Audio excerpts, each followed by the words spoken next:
Now, the most difficult thing to understand is jealousy. See, so in the future, I'll use an example of Roxanne.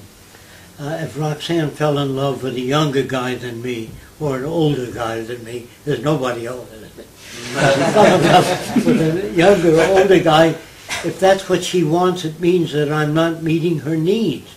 And if I love her, really love her, I will help her pack, because that's what she wants. But in this country, we say, God damn it, you're breaking up the home. You're my wife. You're not going to get a leave. I'll break your back. You leave this home. You know, that isn't love. What happens to love during divorce? The wife says, I want the kids in the house. Where's all the love? Where's it gone? Is there really such a thing? No, there's not. Like I said, love fluctuates. Yeah. Yeah. So people don't even know how to love. But in the future, the word love will be thrown out and replaced by another word called extensionality. That means if you're a pilot and say your right wing catches fire, if you side slip, you can burn the fire off the wing. So a guy that you meet will say, in case your building catches fire, wet a blanket, lower yourself because smoke rises.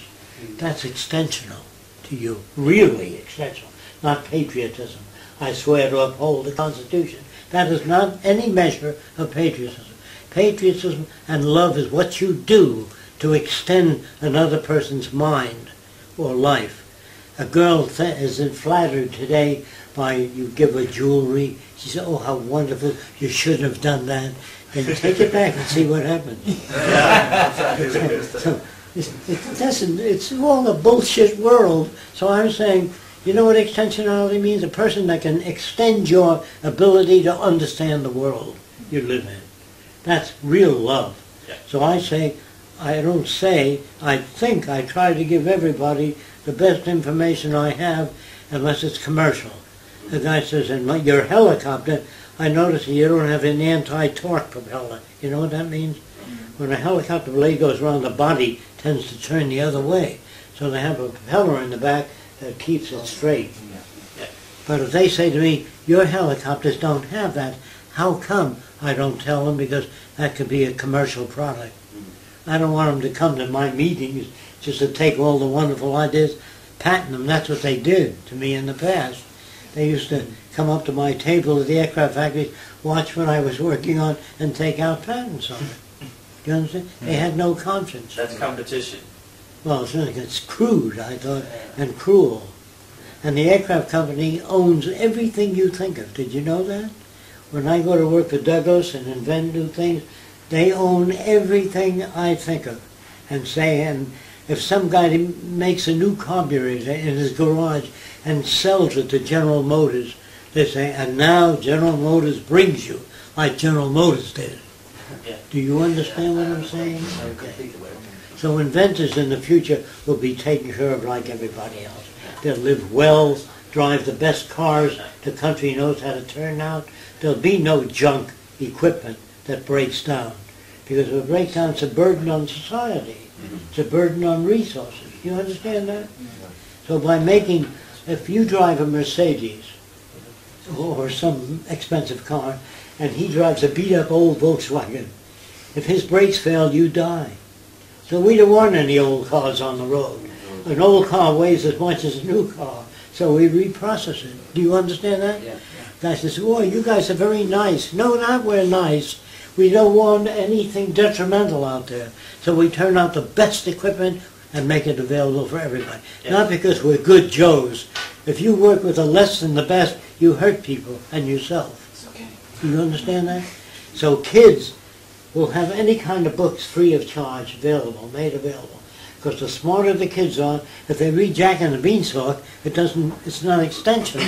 If they read Cinderella, where she touches a white mouse with a wand and makes it into a horse, you know, if you bring up kids with that kind of shit, they can't be extensional.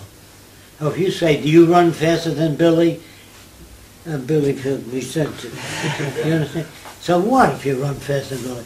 When I was a kid in school, kids used to walk over me and says, I can run faster than you.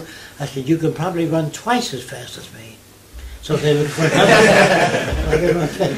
So what? That's competition. Yeah. It doesn't do any good. And then there's a guy with a football that runs through the field, and everybody likes sports. Yeah. It's the same fucking story over and over again. Nothing new. You're running with a football, and the people tackle them. As long as they keep you occupied with bullshit like that, you don't move forward. In the future, there's no game that's constant. It's always growing. So when you play tennis against yourself, you get better. And you don't try to get better to beat the other guy. You try to improve your judgment. Do you understand that? Yeah. Now, if a person is exceptionally creative, very inventive, we put him out in school to teach other kids how to invent. Because he has a method. See, I can teach anyone anything unless their hands are broken or their brain is damaged. I used to work with 50 kids. They'd all get 100. There were no variations in grade. Because I worked differently. But if you try to teach kids how to draw, and they look at the other kids drawing, if it's much better than theirs, they don't want to play that game. So I have a partition. And I tell each kid is doing well. You're doing very well. And they all move up slowly. Then in about 3 weeks, they're all good. Then I take away that thing. Yeah. See, you have to know that if I say to you, why can't you be like your brother, if I'm your father? He cleans everything up, and you leave everything around. So when your brother falls down the stairs, you got a grin on his face.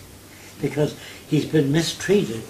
So you never, when you raise children, hold up one kid as your favorite. Then you make jealousy and envy. When you give kids grades in school, I give you an F, a failure. He gets an A. He says, I got an A. And everybody in school knows, what grade did you get? So there you get bad feelings. Yeah. All wrong. You never grade people. You upgrade those that are behind. Yeah. You use the kids that know how to do things faster.